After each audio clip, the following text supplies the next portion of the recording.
मैं जहाँ भी जा रहा हूँ अभी, तो मैं आपको बताना चाहता हूँ कि ये दो रास्ते हैं हमारे जाने के लिए। मैं इधर से भी अपने घर जा सकता हूँ और ये रास्ता इधर जो जाता है मैं इधर से भी जा सकता हूँ। दोनों तरफ हरियाली है और हरा भरा फूल है, सरसों का खेत है। तो मैं इधर से जाना चाह रहा हूँ पूरब की तरफ से, जहाँ से सूर्योदय हो रहा है, जहाँ से प्रकाश आ रहा है मेरे रास्ते में। मेरे सामने से सूर्य उगा हुआ है, मेरे सामने से प्रकाश आ रहा है, तो मैं उस रास्ते पर चल रहा हूँ। मेरे पीछे जो रोशनी हो मेरे सामने वो अंधेरा लाएगा। तो मैं उस रास्ते पर चला हूँ जहाँ से मेरे सामने पूरे रास्ते मेरे सामने रोशनी होगी। अंधेरा जहाँ हो उस रास्ते को हमें चुनना नहीं है। और हरियाली हो, दृश्य अच्छा हो, जीवन का रंग भी अच्छा होना चाहिए। मैं जिस रास्ते पर चलूँ, अंधेरा भरा रास्ता नहीं होना चाहिए। पहुंचाएगा हमें वहीं, प्रभु के द्वार ही पहुंचना है, हमें अपने घर ही पहुंचना है हमें। लेकिन उस रास्ते से जहाँ जाना है जहाँ पे रंग बिखरा हो जीवन का, अंधेरा नहीं हो, नीरस नहीं हो जीवन। जीवन में रस भी होना ज़रूरी है। देखिए मैं आपको सरसों का खेत दिखा रहा हूँ, भरा हुआ है। हमारे बचपन के संस्कार से ये जुड़ा हुआ है हम लोग के साथ। अपने खेत आना, सरसों के फूल देखना। अब कुछ सालों से तस्वीर भी लेता हूँ मैं, 10-12 साल से लगभग। अब मोबाइल का युग आ गया है। देखिए गेहूं का खेत है, बहुत अच्छा फसल लगा हुआ है। इस तरह ये पटवन हुआ, इसमें खाद दिया गया है। ये खेत आप देख सकते हैं, देखिए ये गेहूं का फसल है।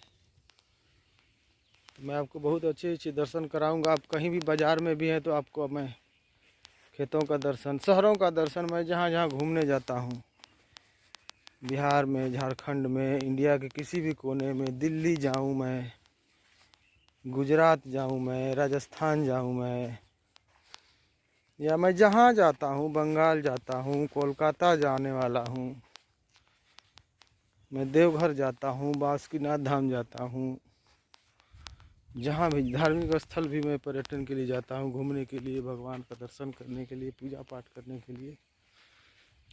तो मैं ये कहना चाहता हूँ कि मुझे उस पथ को चुनना है जहाँ रोशनी हो, पूरे रास्ते में रोशनी आएगी। पत्थर भी आ सकता है, ठोकर भी आ सकता है, गड्ढा भी आ सकता है। जैसे ये गड्ढा देखिए, ये कहने के लिए बात नहीं है, समझने के लिए मैं बोल रहा हूँ। एक तरह से समझिए ये कविता है। कविता ऐसी ही हुआ करती है जिसे सच में समझाने के लिए उस हकीकत के साथ चलना पड़ता है, और समझाने के लिए उस पथ से चल के बताना पड़ता है। फिसलन भरी राह भी हो सकती है कहीं, उस पर मुझे संभल के चलना होगा। रोशनी की राह तो होगी लेकिन फिसलन भी होगी उस रास्ते पर। तो बरसात होने के बाद फिसलन होती, संभलना है। अब नए साल में अभी है जो है, मैं कहीं घूमने जाऊंगा, सभी लोग जाएंगे।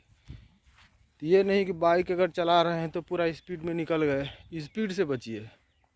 स्पीड बहुत अच्छी चीज़ है जीवन के लिए, लेकिन सफ़र में स्पीड से बचना चाहिए। और लोग भी साथ भी हैं, अगर स्पीड में चल रहे हैं तो उन्हें समझाइए कि स्पीड में नहीं। स्पीड अच्छी चीज़ है, लेकिन जीवन के लिए स्पीड अच्छी चीज़ है, प्रोग्रेस के लिए जीवन में स्पीड अच्छी चीज़ है, लेकिन ड्राइविंग के लिए स्पीड अच्छी चीज़ नहीं है।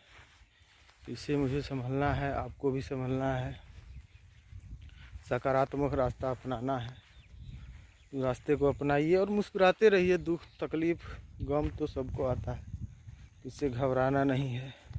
जो आपके आसरे पर है उसकी उम्मीद पर भी खरा उतरिए।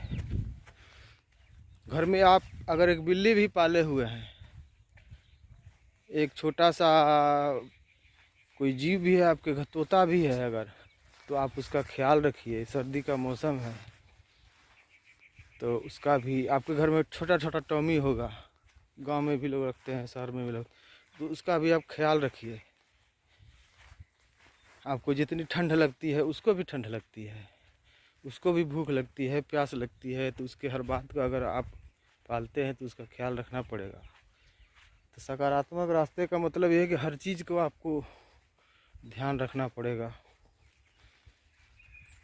तो यही बात मैं कहना चाहता था। रास्ते से मैं वापस जब आ रहा था तो सोचा कि फिर मैं आपसे थोड़ा सा बात कर लूँ, क्योंकि मैं जैसे ही घर जाऊँगा तो काम तो बहुत है, मैं काम में लग जाऊँगा। फिर कभी टाइम मिलता है तो मैं लिखता हूँ, जो कम्युनिटी में डालता हूँ, यूट्यूब की कम्युनिटी में कुछ तस्वीर भी डालता हूँ, फ़ोटो भी डालता हूँ। और कोई बात जब विचार आता है, कुछ शायरी, गज़ल, कविता, तो मैं उस पर भी लिख देता हूँ। तो आप मेरी कम्युनिटी से भी जुड़ सकते हैं, पढ़ सकते हैं, समझ सकते हैं। मेरा सफ़र आधा रास्ता तक हो गया है, आधे से ज़्यादा मैं आ गया हूँ। तो मैं अब वीडियो बंद करता हूँ, वीडियो को डालूँगा अब शाम तक या कल तक, फिर आप देख सकते हैं वीडियो को। कुछ लोग सब्सक्राइब और अगर कर लेते हैं तो मैं लाइव भी आऊँगा। आप लोगों का बहुत बहुत धन्यवाद। जुड़े रहिए, देखते रहिए, मज़ा लेते रहिए, खुश होते रहिए। खुश होना ज़रूरी है। बहुत बहुत धन्यवाद।